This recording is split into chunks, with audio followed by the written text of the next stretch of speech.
Sinto muito, pessoal, mas minha prima, Carol, como em outros dias vocês podem ter visto ela nas paródias de Frozen, mas ela não vai estar disposta, porque ela mora lá em Ilhéus, lá em um lugar, e eu moro em outro, que é outro lugar não é tão distante, mas é aqui no Brasil.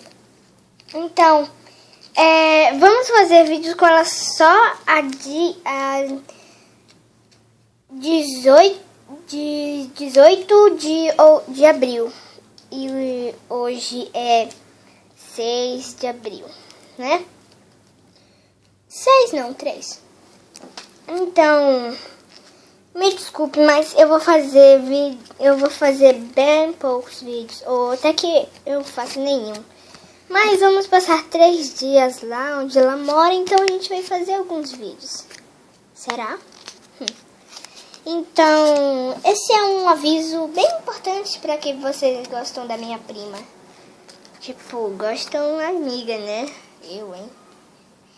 Então, é isso. O aviso já foi. Compartilhem.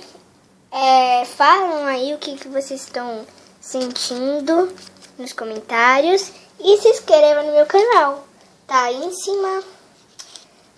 Tá aí em cima e embaixo. Em cima para tablet e embaixo para computador.